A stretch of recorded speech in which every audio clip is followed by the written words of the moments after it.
26/11 आतंकवादी हमले में टैक्सी ब्लास्ट में घायल साबिरा खान को 17 साल बीत जाने के बाद भी अभी नहीं मिला सरकारी मुआवजा।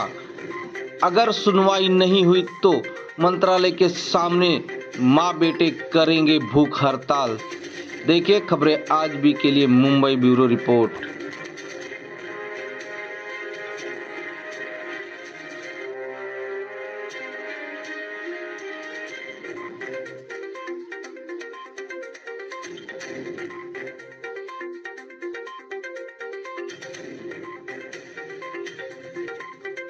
हाँ नमस्कार दोस्तों, आप देख रहे हैं खबरें आज भी। आज हम 26/11 बरसी का दिन है। आज हम एक ऐसी पीड़िता जो 26/11 की खुद चश्मदीद गवाह हैं और खुद एक पीड़ित है, 17 साल से आज दर बदर भटक रही है। खबरें आज भी में पहले भी एक स्टोरी इनकी चलाई गई थी, लेकिन आज बरसी का दिन है। उस बरसी के दिन में आज हम उनकी स्टोरी वापस से उनकी जुबानी सुनने जा रहे हैं, किस तरह से 17 सालों से दर बदर भटक रही हैं और उनको आज तक सरकारी मुआवजा नहीं मिला है।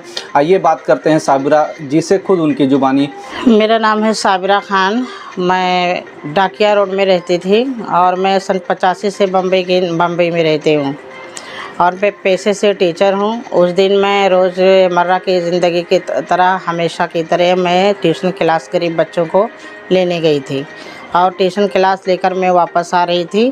टैक्सी सामने आया और मुझे बैठ के बाज़ार जाना था। जैसे 8:30-9 के बीच का टाइम था रात में, और 2 महिला टैक्सी में बैठी थी। वो उतरी और उतरने के बाद में ड्राइवर से मैंने सौदा करी कि मुझे डोंगरी जाना है। तो वो महिला ने जैसे उतर के भाड़ा दे रही थी और मैंने सौदा करके जैसे अपना ये बल्ले पाँव उठाई और टैक्सी का दरवाज़ा खोल के अंदर घुसी। इतने में इतना ज़ोरदार धमाका हो गया कि वहाँ आग लग गई। आग के शोले में से उठा के मुझे 30 फुट दूर फेंक दिया। इतना मैं जाके दूर गिरी और सब कुछ धुआं के आगोश में था। अफरा तफरी, चीख पुकार और मेरे जिस्म से पूरे खून के फव्वारे निकल रहे थे। मैं चीख रही थी, चिल्ला रही थी। सब कुछ क़यामत का नज़ारा था वहाँ पर कि मुझे कोई आगे आए बचाए, लेकिन उस काली रात में कोई आगे आ नहीं रहा था। फिर कुछ धुआं हटा तो फिर वहाँ के स्थानीय के लोगों ने, मेरा लड़का था वहाँ पे, मेरा लड़का भी वहाँ पर इंजर्ड हुआ। फिर वो जब धुआं हटा, स्थानीय के लोगों ने वहाँ पर आए और मुझे उठा के एक मंदिर था वहाँ गेट के सामने, मंदिर पे ले गए। मुझे उठाया टैक्सी। वहाँ इतना अफरा तफरी चिमगार के वहाँ सब अलर्ट हो गया। टैक्सी नहीं लेके जा रही थी वहाँ पर। सबसे पहले मुझे जैसे हॉस्पिटल में लेकर गए। जब वहाँ पर लेकर गए तो डॉक्टरों ने कहा, कहाँ यकीन ही नहीं कर रहे थे कि ब्लास्ट हुआ है, कुछ हुआ है। और मुझे वहाँ उठा के एक ले गए, मुर्दे खाने के पास रख दिए। मेरी सांसें चल रही थी। जब मेरे घर वाले वहाँ, मेरे ख़ानदान वाले सब, मेरे बच्चे लोग वहाँ पर जमे हुए थे, मेरी सांसें चल रही थी। फिर डॉक्टर को आके बताए तो वह सिस्टर आई, मुझे उठा के लेकर गई डॉक्टर। फिर सीने पे मुझे ज़ोर ज़ोर से ऐसे पंप मारे, दबाए तो मुझे होश आया। उसके बाद थोड़ी देर के बाद मुझे फिर इंजेक्शन मार दिए और फिर मैं बेहोश हो गई। उसके बाद 22 दिन हो गया मुझे खाली सलाई के ऊपर डॉक्टरों ने रख दिए। सलाई के ऊपर मैं चीख रही, चिल्ला रही। मेरा पूरा ये पाँव एकदम इतना हरा हरा काला काला सूजन हो गया। ब्लास्ट के छर्रे पूरे बॉडी में, यहाँ कमर से एरिया, सर में इंजर्ड हुई थी। सर में मार लगा, कमर में मार लगा, पैर में लगा। ऐसे चीख रही, चिल्ला रही बेड पे और कोई नहीं मदद कर रहा था। डॉक्टर को ऐसे, डॉक्टर जब वार्ड में आते थे उनका मैं शर्ट खींच लेती थी, उनका पैंट खींच लेती थी। कोई मुझे, डॉक्टर साहब मुझे देखो, लेकिन लापरवाही बरते। लापरवाही की वजह से मेरा पैर ख़राब हो गया। बीच में तीसरे दिन सोनिया गांधी, मनमोहन सिंह, उनके सारे अधिकारी लोग जय अस्पताल में दौरा किए थे, आए थे वार्ड में। जब भी उन्होंने सर पे हाथ रखकर, सोनिया गांधी मेरे सर पे ऐसा हाथ रख कर के उन्होंने कहा था कि सरकारी मेडिकल का सुविधा उठाएंगे और प्राइवेट का भी उठाएंगे। मुआवजे कंपनसेशन का उस वक्त ऐलान किया गया था, लेकिन ये सब झूठ साबित हुआ। मेरा एक ही ऑपरेशन वहाँ पर 22 दिन के बाद हुआ, जो मेरे बच्चे, मेरे शौहर, पेपर, मीडिया, सुपरिटेंडेंट, डीएम सबसे शिकायत करने के बाद में 22 दिन के बाद एक ऑपरेशन किया गया मेरा। फिर ऐसा टेम्परवारी ऑपरेशन किया गया। उसके बाद 10-15 दिन के बाद मुझे फिर डिस्चार्ज बना दिए। उसके पहले प्रतिभा पाटिल भी मैडम जी के, उनका भी बारे में मैं बात करूंगी। प्रतिभा पाटिल राष्ट्रपति थी उस वक्त, उनका भी दौरा था, उन्होंने भी आए थे अस्पताल का दौरा करने।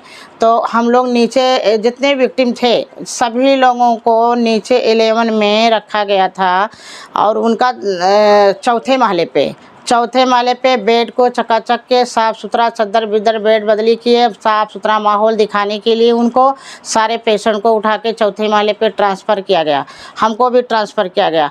उसके बाद में हम मामा वाड़बाई आए, हमारा चारों कोना चद्दर पकड़ के 2 मामा 4 मामा उठा के लेकर गए। मैं बोली कहाँ लेकर जा रहे हो मामा?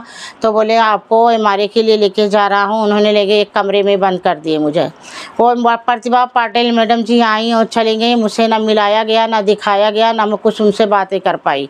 मिलने पीड़ित लोगों के लिए आई थी, ऐसा किया गया। फिर ये मेरा लड़का बाहर था, बाहर से कैसा भी करके आने नहीं देना, सिक्योरिटी थी, ये कैसा भी हाथ पाँव मार के कोशिश करके फिर अंदर आया, बताया कि हल्ला गुल्ला किया कि मेरे माँ को कमरे में बंद किए, मुझे नहीं एक पेशेंट को और बंद किए।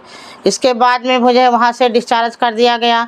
मुझे खून भी चढ़ाए वहाँ जय अस्पताल में, जो खून में जॉन्डिस था, उसके वजह से मेरा हालात और ज़्यादा ख़राब हो गई।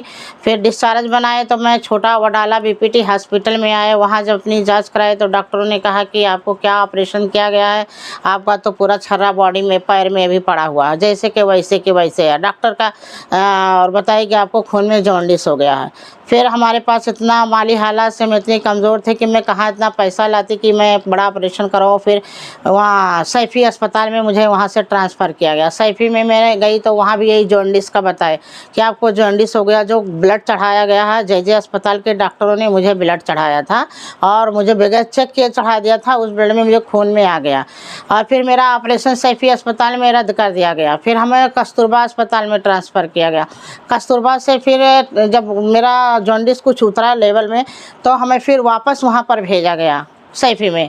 वहाँ पे मेरा 2 ऑपरेशन हुआ। उसके बाद आप 2 बम्बे अस्पताल में हुआ, साइन अस्पताल में हुआ और चिंबोर जॉय अस्पताल में हुआ है, यानी जय में हुआ। ऐसे कुल मिला के वहाँ भाई खल्ला बालाजी हॉस्पिटल में हुआ। ऐसे कुल मिला करके मेरा 11 ऑपरेशन हुआ और आज भी मैं 80% से हैंडीकैप हूँ। मैं जितना इलाज कराई, सरकार के ऐलान के बावजूद हमने अपना खेत जेवर दागीना बेच के इलाज कराई और हम वो बिल हमारा मंत्रालय कलेक्टर में हमने जमा किए और अभी तक हमारे पैसा हमारा बिल का नहीं मिला हुआ है। और हमने दर्जनों 100 लेटर से ऊपर हमने मंत्रालय कलेक्टर में, मेरा ये लड़का जा करके वहाँ मैं कई बार भी गई हूँ। कह सोमैया जी आए, वो भी हमें मंत्रालय में लेकर गए। आर पटेल जब वहाँ थे, अशोक चौहान जी थे, ये सबकी सरकारें आई और चली गई। 5 सरकारें आई चली गई, लेकिन मुझे अभी मेरा न्याय अधिकार मुझे नहीं मिला हुआ है। मैं पैरों से अपाहिज, माजूर, लाचार, बेबस हूँ। तो अभी तक आपको कोई भी सरकारी मुआवजा नहीं मिला है, तो क्या कहेंगे आज एक यहाँ के, आप अभी बैगनवाड़ी आमदार अब्बू आसिम के क्षेत्र में रहती हैं, तो क्या लगता है कि आमदार के तरफ से कोई भी मुआवजा मिला? नहीं, कोई आमदार, कोई नगर सेवक, कोई एमएलए, कोई मुख्यमंत्री हो, कोई भी मुझे देखिए, ये हम अब्बू आसिम जी को ये दिए हैं, उनका लेटर है, ये एक नहीं दिए, हमें 10 लेटर दिए हैं। उनके ऑफिस में जाकर आए हैं, अभी तो वो जीत गए हैं। अभी मैंने कल ही उनको मुबारकबाद दी हूँ कि आप जीते हैं, मुबारक। हमारा अब लेटर मैंने फाहद जी को दी थी, फाहद जी को मैंने फ़ोन लगा के मुबारकबाद दी और उनसे लेटर के बारे में मैंने 14 नंबर में जब उनका रैली था तो मैंने उनका हाथ में देकर आई, पूछी हमारा लेटर पहुंचा। फाहद जी ने कहा कि नहीं, आप पता नहीं किधर रखा हुआ, अभी ढूंढ के हम अब्बू आसिम जी तक पहुँचाएँगे। अभी तक पहुँचाए नहीं उन्होंने लेटर। और हमने कहा कि भाई आप आकर हमसे मिलें, तो बोले हाँ ठीक है, आके मिलता हूँ। अभी तक मुझे 17 साल हो गया, कोई मेरे घर तक अभी तक नहीं आया है मिलने के लिए।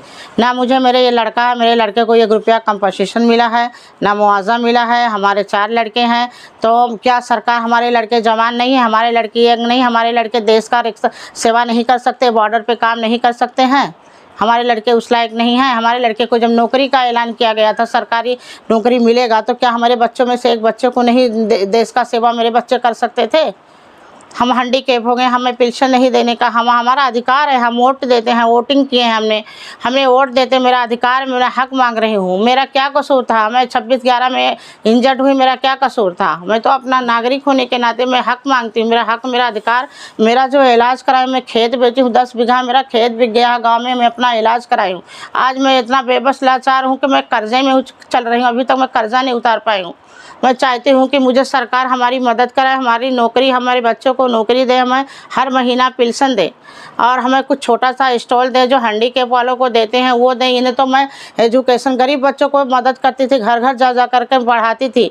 हमें छोटा सा कहीं शॉप दे दे या कुछ भी हमारे लिए हमारी सरकार करे। हम हाथ जोड़ के सरकार से विनती करती हूँ, 17 साल हो गया, कोई सरकार नहीं। अभी फिर एकनाथ शिंदे जी जीते हैं। एकनाथ शिंदे जी से मेरी रिक्वेस्ट है, गुजारिश है कि एकनाथ शिंदे जी, हम आपको भी, उनको भी, हम उद्धव ठाकरे जी को लेटर दिए, एकनाथ शिंदे जी को दिए हैं, अशोक चौहान जी को, हमने सभी मदद के दिए हैं। लेकिन आप इस वक्त हैं, इस वक्त मैं आपके सामने हाथ जोड़े, एक बहन है, एक नागरिक है, हमारे बच्चों को नौकरी दिया जाए। हमारा जो पेंशन का जो हमारा पैसा हमने मंत्रालय में बिल दिए हैं, भाई हमारा बिल हमें लौटा दे, हमें अपना पैसा ना दीजिए, लेकिन मेरा बिल का पैसा हमें लौटा दीजिए।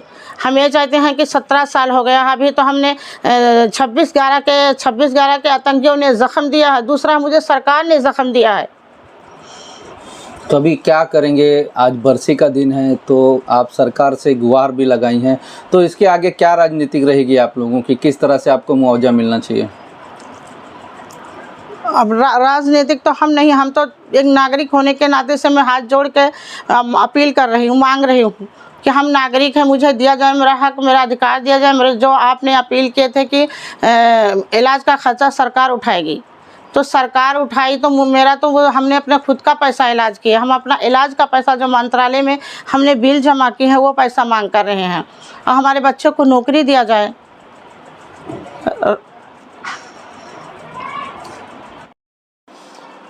अपना पूरा नाम बता दीजिए। सर मैं 26/11 का पीड़ित हमीद नाम है मेरा। हम लोग ये जो बम ब्लास्ट हुआ था बॉम्बे में, बम ब्लास्ट 26/11, उसके हम लोग विक्टिम हैं। और ये हमारी माँ साबिरा खान है।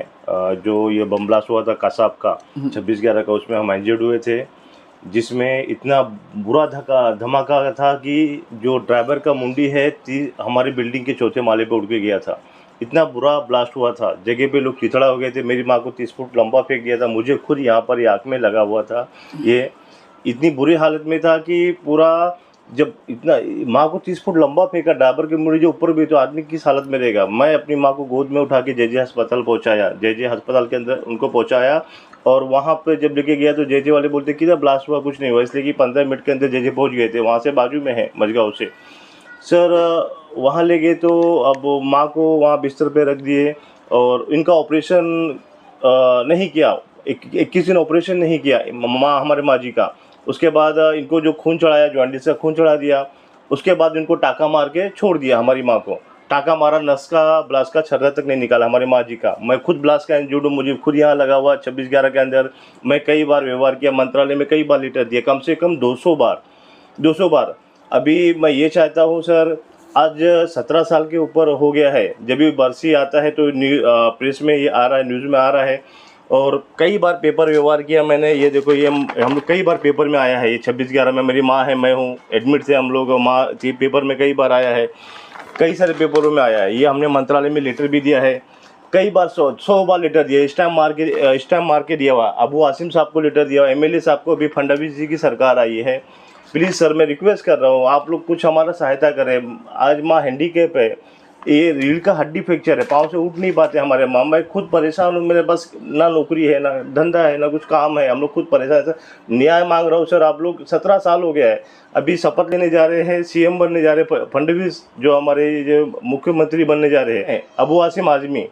उनसे भी रिक्वेस्ट कर रहा हूँ, MLA sir, Abu Asim sir, आपके पास मैं कम से कम 4 बार लेटर दिया, 100 बार आपके ऑफिस में गया। आपके कारपोरेटर थे वो, तो उनको जाके बोला सर ये घटना है, ये बोला हमारा पेंशन चालू कर दे, माँ जी का हैंडीकैप, इनका कुछ फंड पास करवा देवे। पर अबू आसिम साहब, आपको मैंने लेटर भी दिया है। अबू आसिम साहब, आपसे भी बोल रहा हूँ मैं, ये लेटर आपको दिया हुआ है, आप हमारे लिए कुछ करिए। अभी आप 12 नंबर रोड पे आके गए सर, 12 नंबर पे, मगर मैंने वहाँ गया, आप मिलने को नहीं थे, आपके पास टाइम था। आपको एक बार नहीं 4 बार उड़ दे के, ये हमारी माँ को ऐसा व्हीलचेयर पे लेके गया है अबू आसिम साहब। आप MLA हैं, बोले हम जीत जाएंगे तो हम कुछ करेंगे। 4 बार जिताए हमने आपको, 4 बार एमएलए बनाया का आप एक बार तो देखने तक नहीं आए सर। हमें एक बार आप देखने तक नहीं आए। ये एमएलए साहब से विनती है। और हमारे जो सीएम साहब है, हम लोग परेशान हो गए, पीड़ित है। मैं रिक्वेस्ट कर रहा हूँ अभी भी, प्लीज़ हमारी हेल्प करिए। मेरे पास नौकरी नहीं है, माँ का एक सुई लगता है जो है, इनको हर महीने सुई लगता है, 50,000 का सुई लगता है। वो पैसा बंद नहीं कर पा रहा हूँ। आप लोग कुछ फंड पास कर दें या कुछ माँ का इलाज का पैसा देवे। 16 लाख का ऑपरेशन हुआ मेरी माँ का, उसका बिल है, मंत्रालय में दिया हुआ, उसका बिल का पैसा दे देवे अगर आप इनको कुछ नहीं कर पाते हैं तो। और दूसरी बात सर ये है कि अगर आप लोग हम नहीं सुनेंगे तो हम मंत्रालय के सामने जाके वहाँ पे बैठ के हम धरना प्रदर्शन करेंगे। अब आप लोग हमारी विनती नहीं सुनेंगे। मैं रिक्वेस्ट कर रहा हूँ ये सर, आप प्लीज़ ये रिक्वेस्ट कर रहा हूँ हमारे सीएम साहब से, फडणवीस जी से, और हमारे जो एमएलए हैं यहाँ के उनसे, अबू आसिम साहब से। तो अगला कदम क्या रहेगा आपका? जो आज बरसी है, बरसी के ऊपर आप आज 26/11 का बरसी है, ठीक है, बरसी है। मगर मैं अभी, अगर आप ये हमारे आमदार या फिर हमारे जो सीएम फडणवीस जी है, अगर आप लोग हमारी बात नहीं सुनेंगे तो हम मजबूर होके, परेशान होके, हमारे पास अभी बहुत माली हालत ख़राब है। हम मंत्रालय में जाके वहाँ पे बैठकर हम वहाँ पे वहाँ पे भूख प्रदर्शन करेंगे। ये मैं विनती कर रहा हूँ, प्लीज़ हमारी रिक्वेस्ट सुनिए आप लोग।